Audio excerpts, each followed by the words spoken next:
Assalamualaikum warahmatullahi wabarakatuh. Alhamdulillah wassalatu wassalamu ala Rasulillah wa ala alihi wa sahbihi wa man tabi'ah amma ba'd. Hadirin wal hadirat sidang jamaah maghrib Masjid Islamic Center rahimakumullah. Mari kita lanjutkan kembali pengajian kita Kitab Tauhid Syarkawi Alal Hudhudi. Pada malam ini halaman 54 kaitan dengan qiyamuhu binafsih. Bismillahirrahmanirrahim.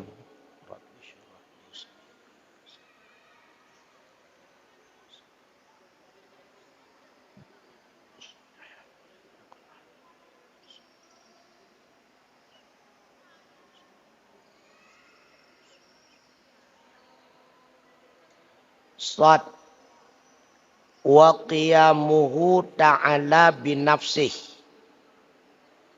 ay la yaftaqiru ila mahallin wala mukhassisin. Selanjutnya yang wajib bagi Allah adalah qiyamuhu ta'ala binafsih. Artinya tidak berhajat ianya Allah kepada tempat dan tidak berhajat ianya Allah kepada mukhassis. Tidak menerima oleh akal apabila Allah bukan qiyamuhu binafsih. Maksud daripada qiyamuhu binafsih ada dua. Yang pertama, Allah itu zat. Yang kedua, Allah itu pencipta. Karena Allah itu zat, maka Allah berdiri sendiri oleh zatnya sendiri. Bukan Allah berdiri sendiri karena yang lain. Bukti Allah itu zat karena pada Allah berdirinya beberapa sifat. Iradah, kudrah, ilmu, hayah, sama, basar, kalam. Maka tidak mungkin sifat itu berdiri pada sifat. Pastinya sifat itu berdiri pada zat. Allah memiliki sifat, berarti Allah itu zat. Yang kedua, maksud daripada qiyamuhu binafsih, Allah tidak butuh kepada mukhassis, penentu, pengatur, pencipta dan sebagainya. Karena Allah yang mencipta, Allah sendiri yang mengatur, Allah sendiri yang menentukan. Makanya dalil daripada qiyamuhu binafsih, innallaha ghaniyun 'anil 'alamin. Allah maha kaya daripada sekalian alam. Maksudnya Allah tidak butuh kepada apapun, juga tidak butuh kepada siapapun. Karena Allah itu maha sempurna. Kalau Allah masih membutuhkan yang lain, itu menunjuki Allah memiliki kekurangan. Untuk melengkapi kekurangannya, makanya dibutuhkan yang lain. Sedangkan kekurangan pada dirinya Allah itu tidak layak, mustahil pada Allah. Karenanya Allah tidak butuh kepada makhluk. Allah tidak butuh kepada tempat. Allah tidak butuh kepada waktu dan sebagainya. Tapi dalam ayat Al-Quran Allah berfirman, Ma khalaqtul jinna wal insa illa liya'budun. Tidak aku jadikan akan jin dan manusia kecuali untuk beribadat mereka. Kecuali untuk menghambakan diri mereka. Berarti Allah butuh disembah. Tidak. Maksud daripada ayat tersebut, Allah tidak menjadikan jin dan manusia, melainkan Allah berikan kesempatan kepada jin dan manusia untuk beribadat kepadanya. Artinya, mendapatkan kesempatan beribadah kepada Allah, itu adalah bagian nikmat terbesar. Kan ahwate Allah nepejut jin dan manusia, necok kepentingan daripada jin dan manusia kan. Andai kata Allah tidak menjadikan manusia, Allah tetap Tuhan. Andai kata tidak menjadikan jin, Allah tetap Tuhan. Andai kata jin dan manusia, semuanya sepakat tidak mau menyembah Allah, Allah tetap Tuhan. Berarti apapun yang dilakukan oleh jin dan manusia tidak membawa kepentingan bagi Allah dan tidak pula membawa kemudaratan bagi Allah. Seandainya bandum jin dan manusia taat, ke Allah bertambah pangkat jin ke Tuhan, hana. Andai kata bandum jin dan manusia maksiat, ke Allah pensiun jadi Tuhan, hana. Artinya apa? Allah menjadi Tuhan bukan karena dituhankan oleh makhluk. Tetapi Allah menjadi Tuhan, memang Allah dirinya Tuhan. Makanya, qiyamuhu ta'ala binafsih. Allah berdiri sendiri. Tidak butuh kepada apapun dan tidak butuh kepada siapapun.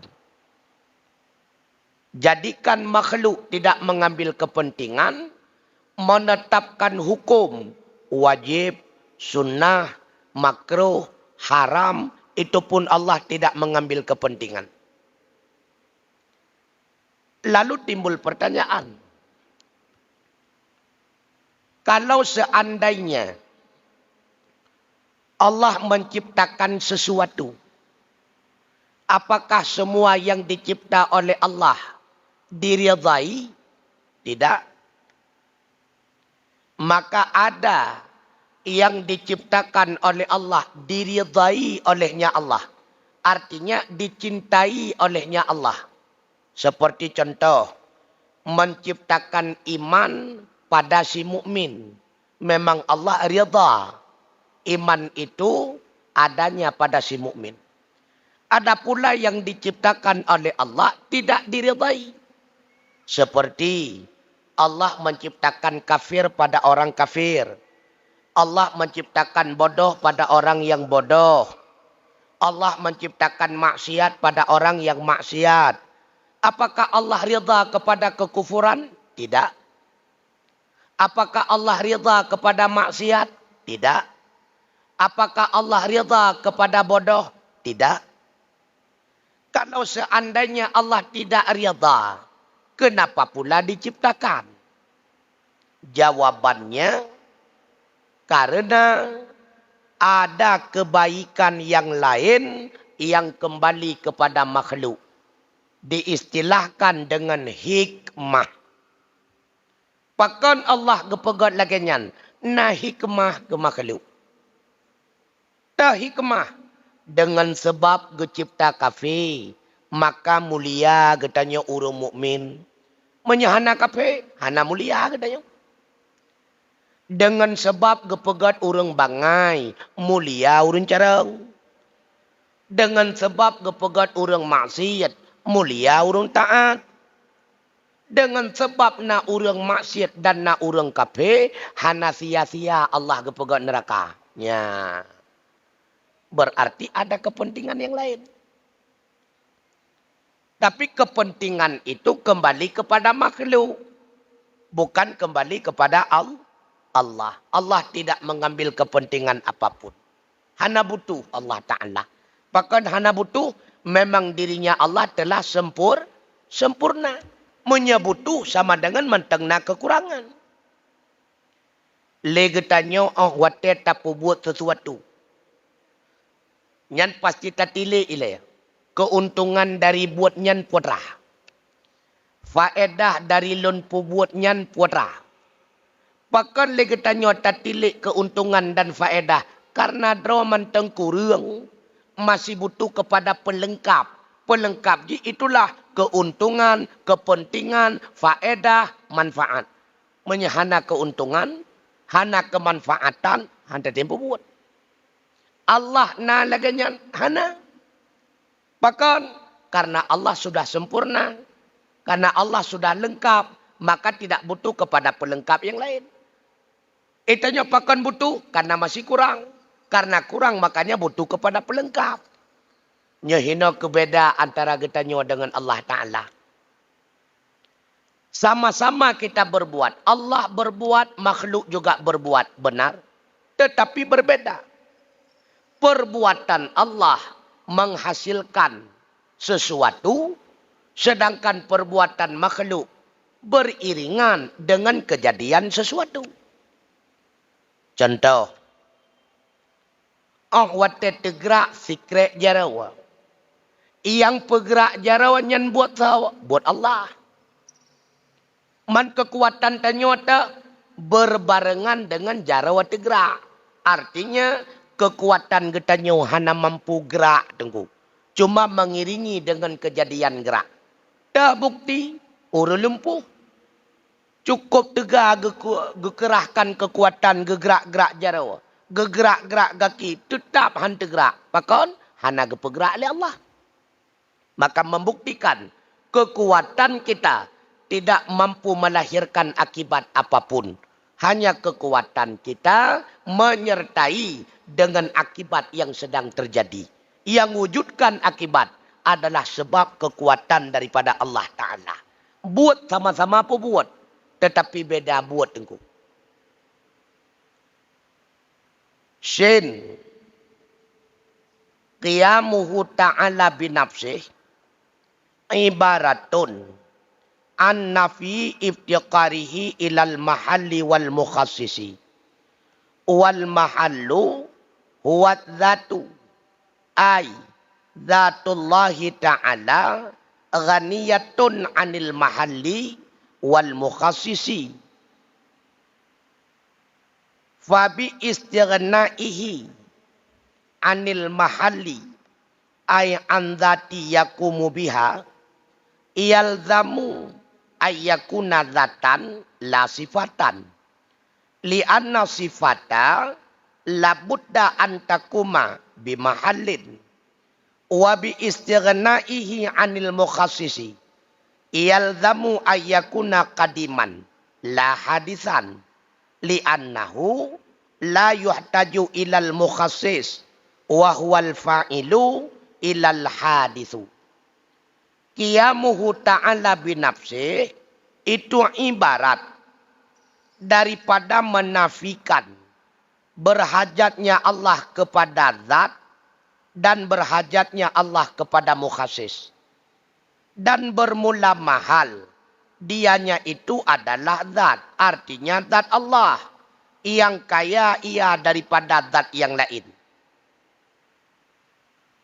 Bermakna qiyamuhu binafsi. Yang pertama. Untuk genek bitaya bak getanyo. Bahawa Allah nyan zat. Karena zat Allah adalah zat. Maka zat Allah hana perlu kepada zat lain. Yang perlu kepada zat sifat. Kasabo. Yang kedua untuk genek bitaya bak getanyo. bahwa Allah nyen hana butuh kepada mukhasis, tukang pejeut. Karena draw Allah adalah tukang pejeut. Ke bahasa singkat. Untuk memberikan penjelasan bahwa Allah itu zat bukan sifat. Bahwa Allah pencipta bukan hasil ciptaan. Maka diibaratkan dengan kalimat qiyamuhu binafsih. Maka menyaitan yang legop. Putra qiyamuhu binafsih. Qiyamuhu binafsih adalah untuk menjelaskan bahwa Allah nyen zat kan sifat. Yang kedua, Allah nyen tukang pejeut kan hasil yang dipejeut. Nyan arti qiyamuhu binafsih. Pemakna qiyamuhu binafsih, Allah zat kan sifat. Yang kedua, Allah tukang pejeut kan hasil yang dipejeut. Maka karena Allah zat, hana perlu kepada zat lain. Karena zat bisa berdiri sendiri. Yang tidak bisa berdiri sendiri adalah sifat. Sifat perledeng bak zat ini. Hanjit idang gerau. Maka tengku, hantom pernah terempok legetanya putih. Putih hana. Hantom pernah merempok. Hitam. Panjang. Hantom tengku. Yang na putra syid, yang putih. Artinya putih kai dua baklat. Yang panjang. Artinya panjang kai dua baklat. Contoh lain. Hantom pernah terempok legetanya ke uang. Nah pernah merempok dengan ke uang nunggu? Ana. Yang pernah buat Rashid ngan capli yang hidup ke uang. Ke uang. Yang sifat hanya idang kederawa je. Mame sifat hanya idang kederawa. Maka yang du takalan legetanya tengku wate kamu sapat sifat ngendat. Mame saka handu. Yang du pun Rashid saka mame. Keung capli handu. Yang du pun Rashid capli keung. Peluang motor handu. Yang du pun Rashid motor peluang. Panjang renang handu. Yang du pun Rashid renang panjang. Maka sifat hanya idang kederawa je. Sifat perlu bersandar kepada zat. Menyazat je dan kederawa. Ka.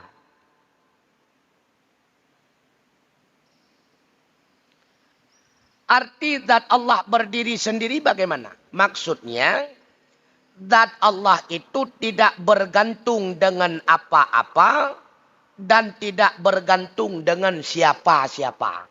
Yang makna zat Allah berdiri sendiri. Zat Allah hana bergantung dengan apapun dan zat Allah hana bergantung kepada siapapun. Untuk kena zat Allah, na perlu ke orang lain tukang pena hana. Maka tidak bergantung kepada siapapun. Untuk dan kederawa zat Allah. Na perlu kepada zat lain hana. Karena memang zat bisa berdiri sendiri. Berarti tidak bergantung kepada apapun. Kedang kederawa mampu dang karena memang zat. Kena zat hana perlu ke yang lain. Yan kenyan qiyamuhu binafsih. Putra qiyamuhu binafsih. Zat Allah tidak bergantung dengan apapun dan zat Allah tidak bergantung kepada siapapun.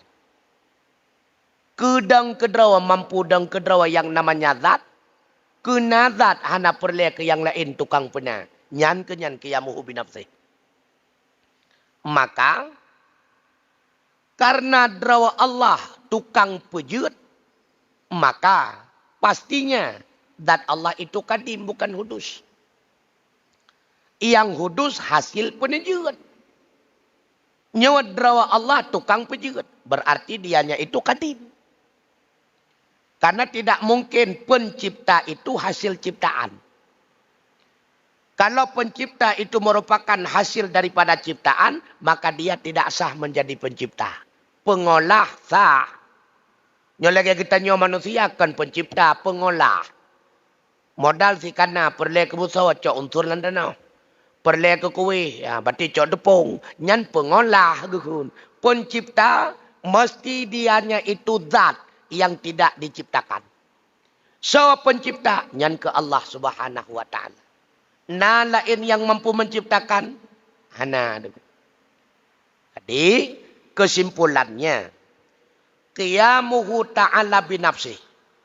Maksudnya wajib Allah itu bersifat dengan tidak ada ketergantungan kepada apapun dan siapapun.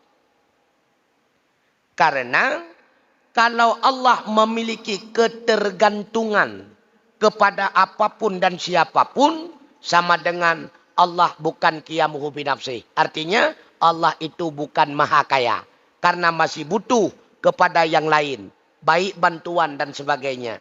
Karena dikatakan kaya tidak butuh kepada apapun dan siapapun. Nah yang perlihatannya.